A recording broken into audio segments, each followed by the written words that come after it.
अस्सलाम वालेकुम। Chapter number 12 central bank and monetary policy.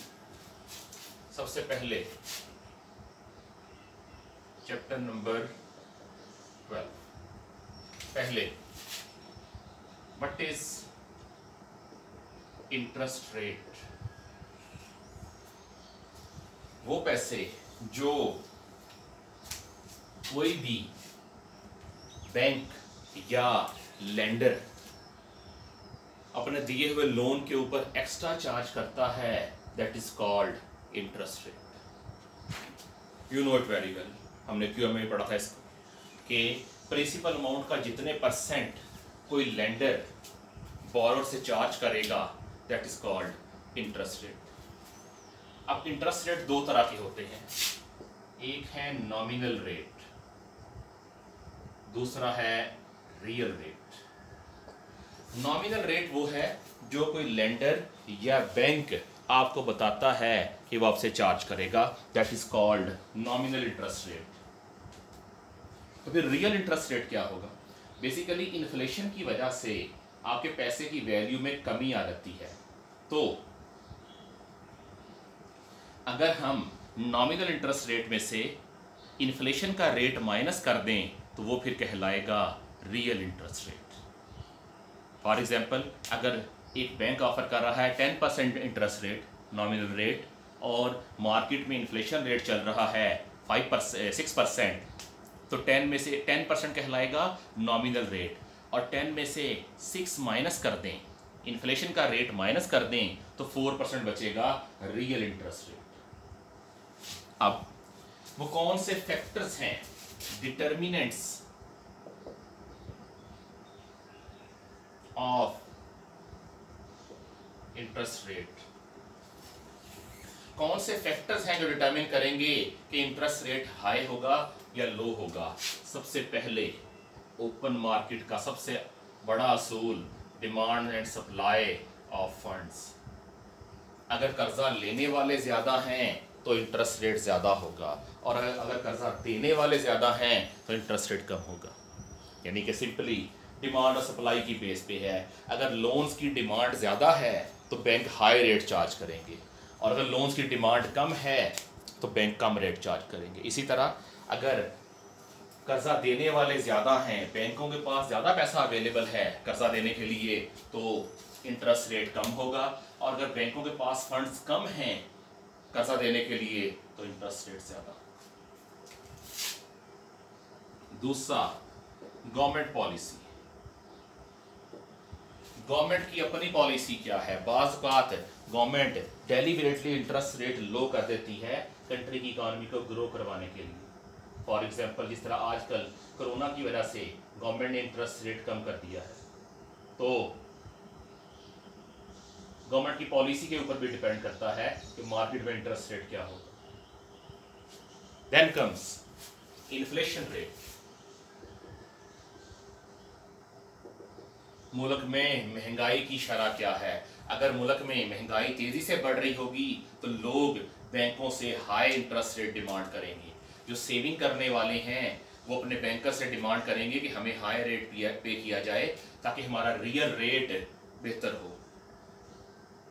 और अगर मुल्क में महंगाई की शरह कम है, इन्फ्लेशन रेट लो है, तो इंटरेस्ट रेट कम पे भी लोग राजी हो जाएंगे। टाइप ऑफ लोन, लोन है कैसा? इंटरेस्ट रेट का सादा सा असूल होता है, high the risk high is the rate. So industry के लोन सबसे सस्ते होते हैं। रीजन क्या है? इंडस्ट्री वालों ने अपने एसेट्स, अपना प्लांट, अपनी मशीनरी प्लेज करवा रखी होती है बैंक के पास गिरवी रखवाई होती है कि अगर हम कल को कर्जा वापस ना कर सके तो आप हमारा ये एसेट बेच के अपने पैसे रिकवर कर सकते हैं, तो इनको कर्जा सस्ता मिलता है। इस तरह मॉर्गेज लोन जो प्रॉपर्टी के लिए होता है उसके ऊपर भी रेट कम होता है। वजह क्या है? प्रॉपर्टी बैंक के पास प्लेज होती है। पर्सनल लोन के ऊपर रेट ज़्यादा होता है। वजह क्या है? पर्सनल लोन की सिर्फ गारंटी होती है। जिस बंदे ने पर्सनल लोन लेना हो बैंक से, वो अपने सिर्फ कोई से दो फेलोज, कोई दो जानने वाले गारंटर के तौर पर बैंक को देता है कि ये मेरी गारंटी देंगे डिफ़ॉल्ट के केस में। सबसे ज़्यादा रेट होता है क्रेडिट कार्ड के ऊपर। वजह क्या है? क्रेडिट कार्ड के ऊपर ना तो कोई एसेट है और ना किसी पर्सन की पर्सनल गारंटी है, तो क्रेडिट कार्ड के ऊपर रेट सबसे ज़्यादा होगा। So high the rate, high the risk, higher the rate. इसी तरह लॉन्ग ड्यूरेशन के लोन पे रेट ज़्यादा होता है और शॉर्ट ड्यूरेशन के लोन पे इंटरेस्ट रेट कम होता है। तो ये वो फैक्टर्स हैं जो डिटर्मिन करेंगे इंटरेस्ट रेट को। 10 comes monetary union, two and more countries sharing or using same currency। कोई भी दो या दो से ज्यादा मुल्क जो सेम करेंसी इस्तेमाल कर रहे हों उन्हें हम कहते हैं मॉनेटरी यूनियन। इस वक्त दुनिया के अंदर सिर्फ एक ही है, यूरोपियन यूनियन। इसमें तकरीबन कोई 27 के करीब मुल्क हैं जो सारे के सारे यूरो इस्तेमाल कर रहे हैं। That is called monetary union. Then comes central bank, आपके मुल्क का मरकजी bank. The bank which has the responsibility to make and implement the monetary policy of a country। वो बैंक जिसके जिम्मे किसी मुल्क की मॉनेटरी पॉलिसी को बनाना और उस मॉनेटरी पॉलिसी को इम्प्लीमेंट करना हो, उस बैंक को हम कहते हैं सेंट्रल बैंक। हर मुल्क का ही एक बैंक लाजमी होता है सेंट्रल बैंक। पाकिस्तान का है state bank of Pakistan, India का है reserve bank of India, England का है बैंक ऑफ इंग्लैंड, अमेरिका में से शॉर्ट फॉर्म में कहते हैं फेड। सो ये हर मुल्क का एक बैंक होता है, ये हुकूमत का बैंक होता है और इसके जिम्मे होता है मॉनेटरी पॉलिसी बनाना। फिर ये मॉनेटरी पॉलिसी क्या चीज है?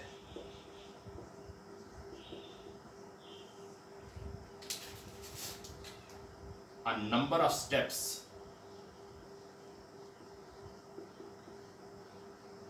taken by central bank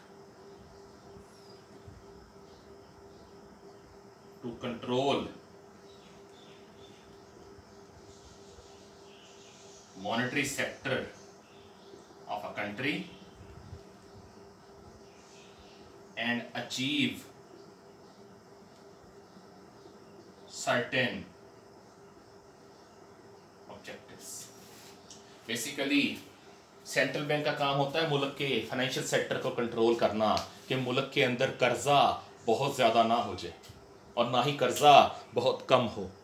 ये उतना हो मुल्क के अंदर जितना रिक्वायर्ड है, जितना इकोनॉमी के लिए बेहतर है। इसी तरह मॉनेटरी सेक्टर को कंट्रोल करने के साथ साथ इसने कुछ ऑब्जेक्टिव अचीव करने होते हैं। उन ऑब्जेक्टिव्स को अचीव करने के लिए सेंट्रल बैंक जो भी काम करेगा उसे हम कहेंगे मॉनेटरी पॉलिसी।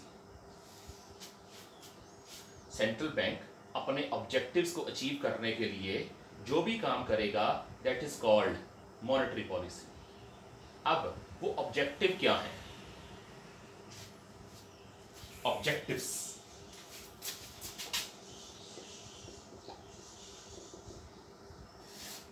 सबसे पहला और बड़ा objective that is economic growth. आपकी इकोनॉमी ग्रो करे, आपका जीडीपी हर साल पहले से ज्यादा हो।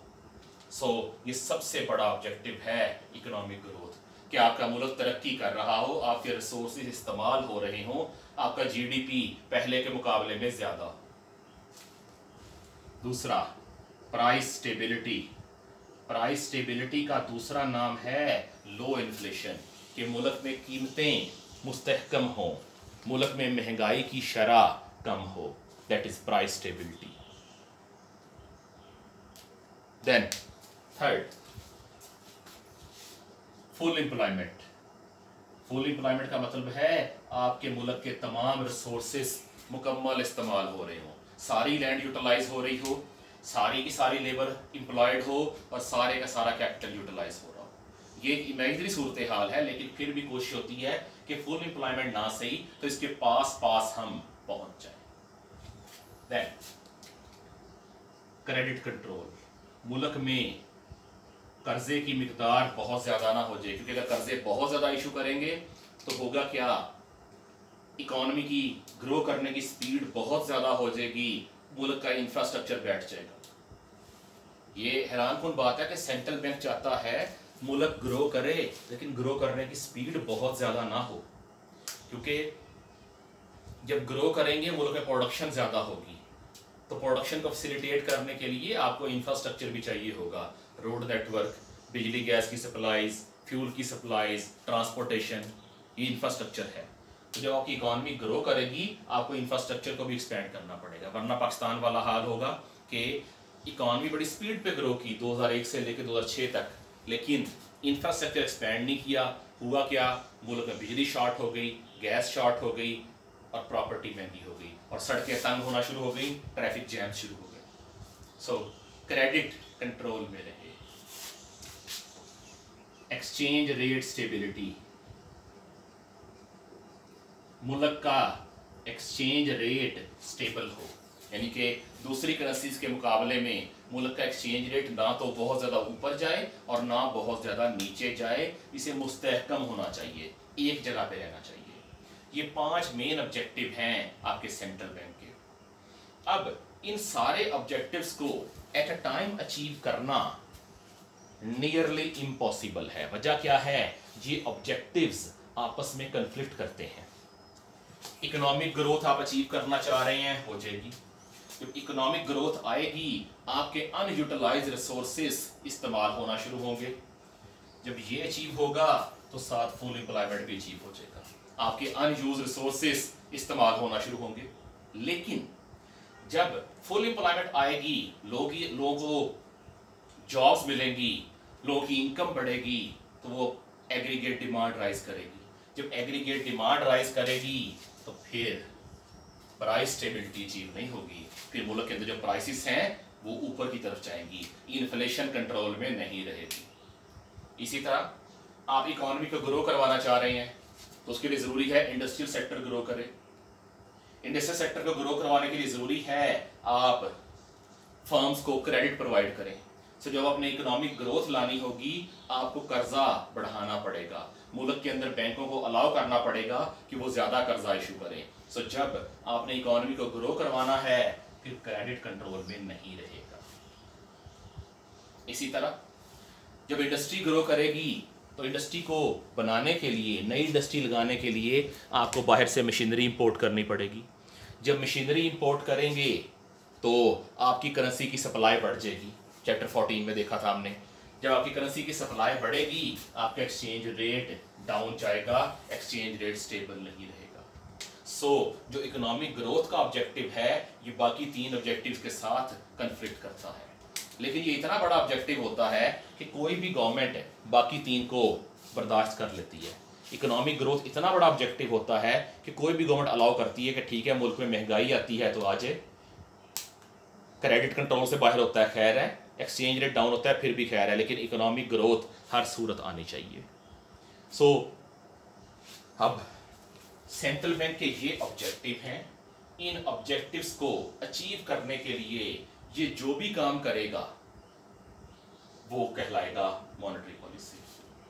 Central bank basically money supply को कंट्रोल करता है, मनी सप्लाई को कंट्रोल करके ये मुल्क के इकोनॉमिक ग्रोथ को कंट्रोल कर लेता है। क्यों? जब मनी सप्लाई कंट्रोल होगी तो उससे क्रेडिट कंट्रोल होगा, जब क्रेडिट कंट्रोल होगा उससे प्राइसेस भी कंट्रोल हो जाएंगी, उससे मुल्क का इकोनॉमिक ग्रोथ रेट वो भी कंट्रोल हो जाएगा। फॉर एग्जांपल अगर ये कर्जे सख्त कर दे, बैंकों में कर्जे देने पे पाबंदी लगा दे कि आप कर्जे कम देंगे, इम्पैक्ट क्या आएगा, मुल्क में इन्वेस्टमेंट कम हो जाएगी। जब इन्वेस्टमेंट कम होगी तो नई इंडस्ट्रीज कम लगेंगी, नई इंडस्ट्रीज कम लगेंगी तो आपका इकोनॉमिक ग्रोथ रेट स्लो हो जाएगा, इकॉनमी स्लो डाउन हो जाएगी। और अगर ये कर्जे देने आसान कर दे, बैंकों से कह दे आपने कर्जे ज़्यादा देने हैं, इम्पैक्ट क्या आएगा, नई इंडस्ट्रीज़ लगेंगी, नई इंडस्ट्रीज़ के ज़्यादा लगने से आपके जो अनयूटिलाइज रिसोर्सेज हैं वो ज़्यादा यूटिलाइज होंगे, लोगों की पर्सनल इनकम इंक्रीज करेगी, और जब नई फैक्ट्रीज आउटपुट प्रोड्यूस करेंगी तो ऑटोमेटिकली आपकी इकोनॉमी आगे को मूव करेगी, इकोनॉमिक ग्रोथ रेट तेज हो जाएगा। सो वो तमाम स्टेप्स जो सेंट्रल बैंक अपने इन ऑब्जेक्टिव्स को अचीव करने के लिए लेता है, उन स्टेप्स को कलेक्टिवली कहते हैं मॉनेटरी पॉलिसी। अब functions of central bank, bank और क्या करता है?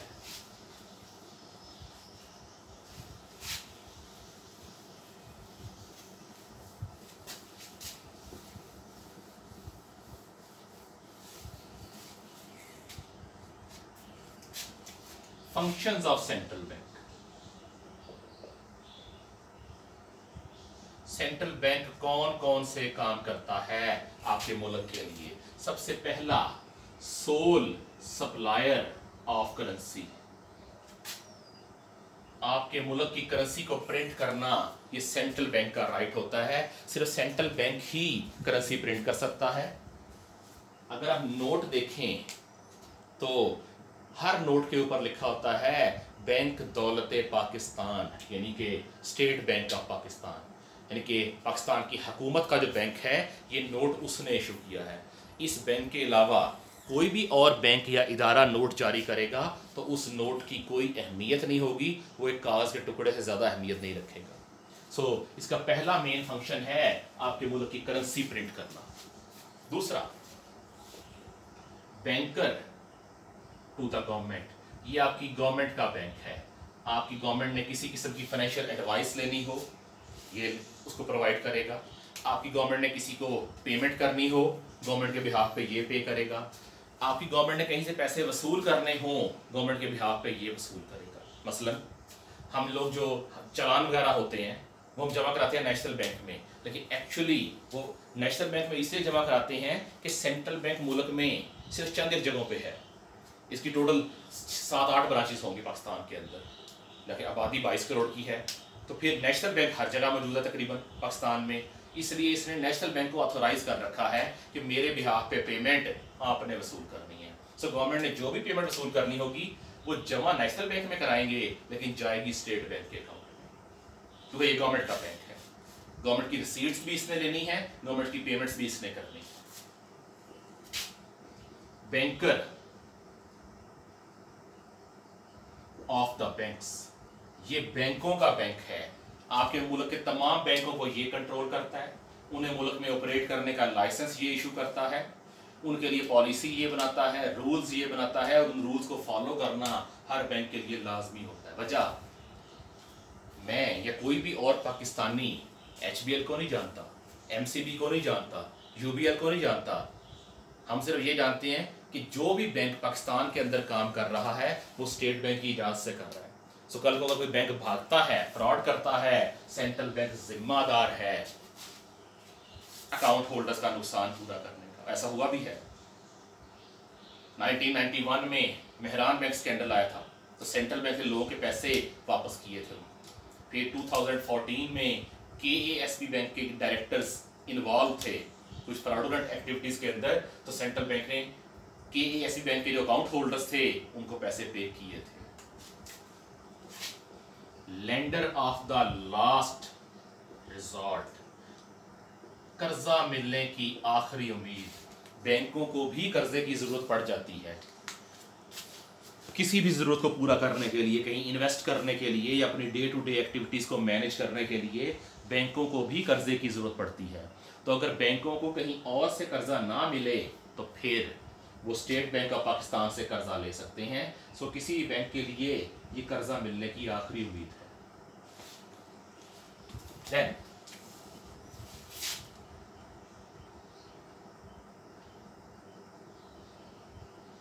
एक्सचेंज रेट कंट्रोल, आपके मुल्क का एक्सचेंज रेट को इसने कंट्रोल करना होता है कि अपनी लिमिट के अंदर रहे। इसी तरह अगर कोई बंदा बाहर से डॉलर या कोई फॉरेन करेंसी लेके आता है तो स्टेट बैंक उससे करेंसी ले लेगा और उसे पाक रुपये दे देगा।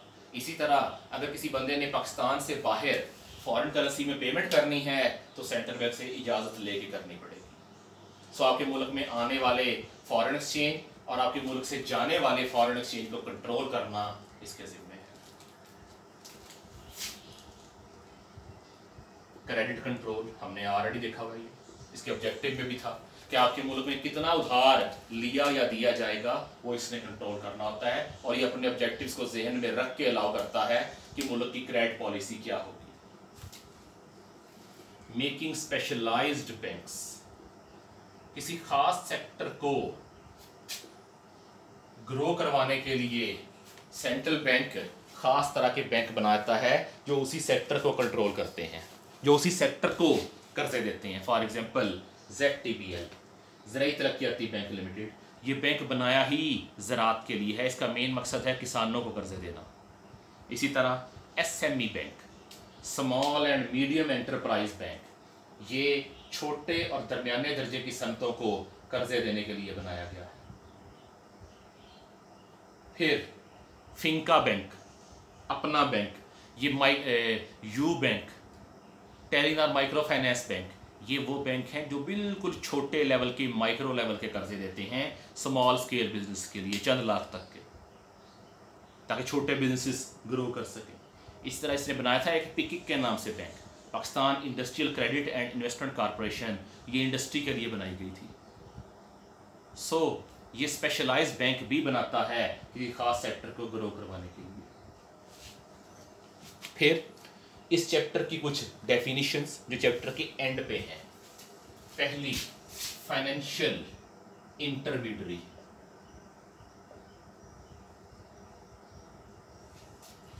हर वो पार्टी जो कर्जा लेने और कर्जा देने वाले को आपस में कनेक्ट करेगी, that is called financial intermediary. Basically a link between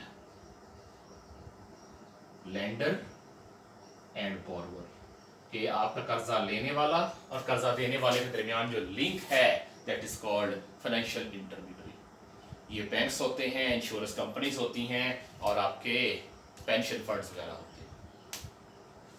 then what is a bank? Bank क्या है? एक ऐसा इदारा जिसे हुकूमत ने इजाजत दे रखी है कि वो लोगों से डिपॉजिट्स लेगा, लोगों के पैसे लेके अपने पास अकाउंट में रख लेगा, जिन्हें कहते हैं डिपॉजिट्स।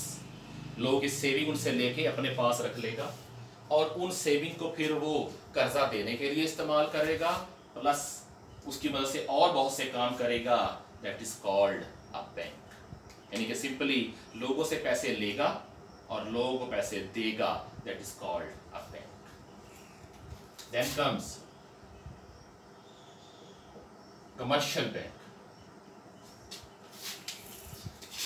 ऐसा बैंक जो मैस मार्केट को टारगेट करता है, बहुत बड़ी मार्केट को टारगेट करता है। लोगों से डिपॉजिट लेगा और उन डिपॉजिट्स को इस्तेमाल करेगा कर्जा देने के लिए, इन्वेस्टमेंट करने के लिए, लोगों के बिहाफ पे बिल कलेक्ट करेगा, जिस तरह वापडा गैस वगैरह के बिल कलेक्ट करते हैं बैंक। लोगों को फाइनेंशियल एडवाइजरी देगा, लोगों को लॉकर फैसिलिटीज देगा, उसे हम कहते हैं commercial bank. For example HBL, MCB, UBL, allied bank, silk bank, summit bank, ये मैस मार्केट को टारगेट करते हैं। मैस मार्केट मीन ये पूरे मुल्क में फैले हुए हैं, तो ये 22 करोड़ लोगों को टारगेट करते हैं अपनी मार्केट के तौर पे। देन कम्स रिटेल बैंक,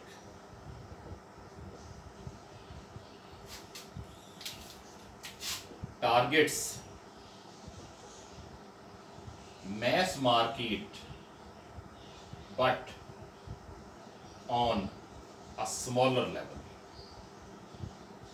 ये भी मैस मार्केट को टारगेट करता है, लेकिन यूजुअली छोटे स्केल के ऊपर, कि इसका एरिया मखसूस होता है, ये पूरे कंट्री को टारगेट नहीं करेगा। मसलन MCB ये कमर्शियल बैंक है, पूरे मुल्क को टारगेट कर रहा है, और MCB कैंट ब्रांच रावलपिंडी ये कहलाएगा रिटेल बैंक। डील ये भी मैस मार्केट को कर रहा है, लाखों लोगों को टारगेट कर रहा है, लेकिन इसका एक मखसूस एरिया है, ये कैंट से बाहर के लोगों को डील नहीं करेगा, या एट अ मैक्सिमम ये रावलपिंडी से बाहर के लोगों को डील नहीं करेगा, तो इसे कहेंगे रिटेल बैंक। रिटेल बैंक आमतौर पे किसी कमर्शियल बैंक की ब्रांच को ही रिटेल बैंक कह दिया जाता है।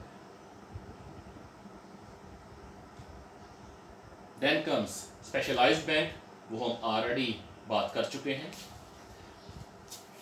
कि किसी खास सेक्टर के लिए बनाए जाएंगे। Then comes cooperative bank, housing society etcetera. ऐसा बैंक जो बनाया जाए किसी मखसूस तबके की वेलफेयर के लिए और ये सिर्फ अपने मेंबर्स को ही सर्विसेज प्रोवाइड करेगा, that is called cooperative bank. Pakistan में फिलहाल कोई भी नहीं है। हाँ, हाउसिंग सोसाइटीज अवेलेबल हैं कि हाउसिंग सोसाइटी भी एक कोऑपरेटिव बैंक की तरह ही काम करती हैं। अपने मेंबर्स रजिस्टर करेंगी, मेंबर्स से पैसे लेंगी और सिर्फ अपने मेंबर्स को ही प्लॉट और घर बना के देंगी या फ्लैट बना के देंगी। These are called housing societies. Federal government employees housing federation, ये एक हाउसिंग सोसाइटी है जो सिर्फ फेडरल गवर्नमेंट के एम्प्लॉइज को डील करती है। फेडरल गवर्नमेंट के जो एम्प्लॉइज इसके साथ रजिस्टर होंगे, ये उनसे पैसे लेगी, उन पैसों को इकट्ठा करेगी और अपनी हाउसिंग स्कीम बनाएगी। फायदा क्या होगा? जहां एक प्लॉट किसी बंदे को 50 लाख का मिलेगा, वही प्लॉट ये हाउसिंग सोसाइटी शायद 20 लाख का बना के दे दे। वजह क्या है? इस फेडरेशन के बनाने का मकसद ही ये है, सोसाइटी के बनाने का मकसद ही ये है कि जो आपके डेवलपर का मुनाफा है उससे जान छुड़ाई जा सके। तो जो डेवलपर का मुनाफा होता है वो नहीं देना पड़ता, ये अपने मेंबर से पैसे लेंगे, उससे ज़मीन एक्वायर करेंगे, लैंड एक्वायर करेंगे, डेवलप करेंगे, प्लॉट्स की कटिंग करेंगे और फिर अपने मेंबर्स को प्रोवाइड कर देंगे। These are called housing society. Then comes investment bank.